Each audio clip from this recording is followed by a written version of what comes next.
Assalamualaikum warahmatullahi wabarakatuh.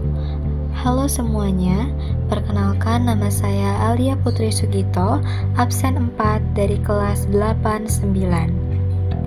Hari ini saya akan membacakan hasil dari tugas saya, yaitu resensi karya fiksi. Hari ini saya akan meresensi film Indonesia yang berjudul Buya Hamka.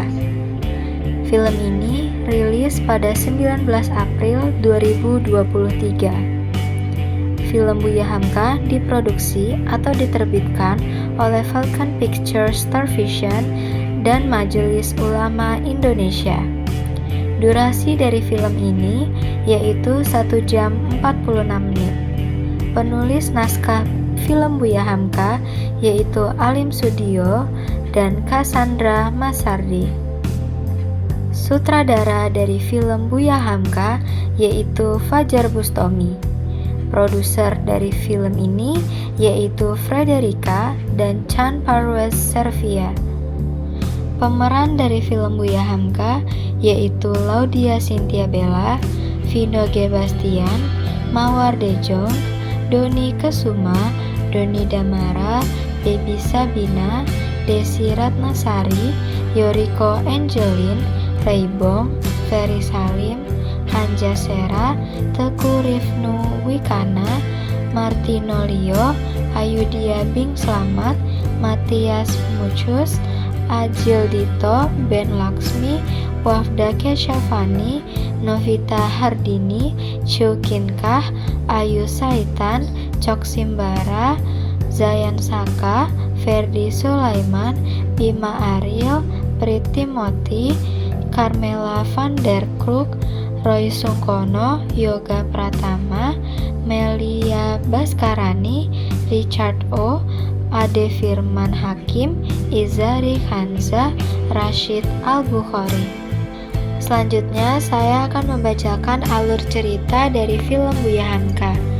Pada bagian pertama, film tersebut menampilkan berbagai momen penting kehidupan Buya Hamka yang diperankan oleh Vino G. Bastian dalam kurun waktu 1933 hingga 1945.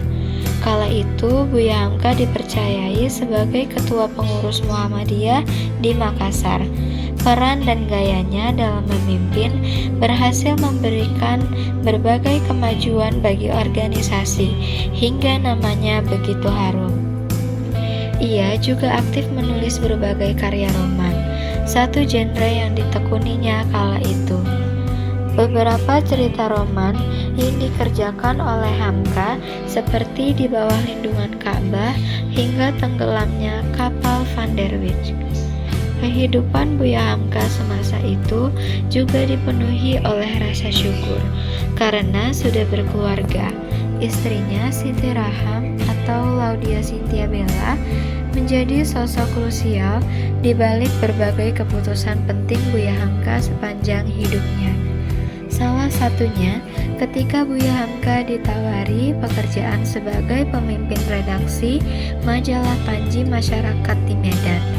Buya Hamka yang semula ragu meninggalkan Makassar akhirnya sepakat untuk menerima tawaran pekerjaan tersebut.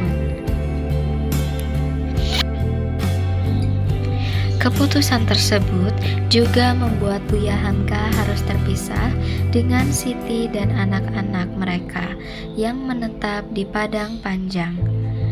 Kehidupan Buya Hamka kemudian beralih jadi penuh tantangan.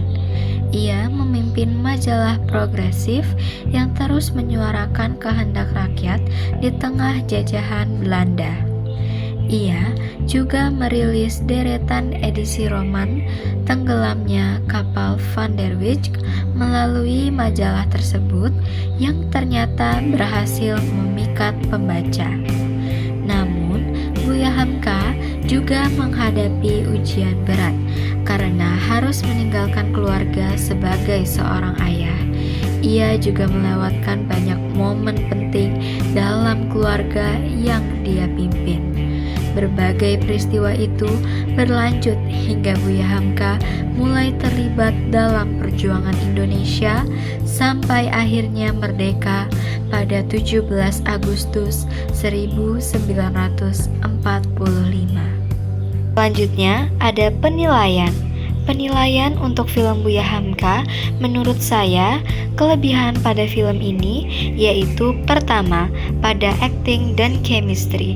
Setiap pemain menunjukkan acting dan chemistry yang sangat baik. Kedua, produksi dan desain. Desain film ini sangat detail dengan set, kostum, dan make up yang mereplikasi suasana masa lalu dengan baik. Selanjutnya, kekurangan. Menurut saya, kekurangan pada film ini yaitu pada alur cerita. Alur cerita film ini terasa kurang runtut dan berpindah-pindah tanpa penjelasan yang mendetail. Hal ini membuat saya sebagai penonton merasa bingung dan kurang terhubung dengan perkembangan cerita.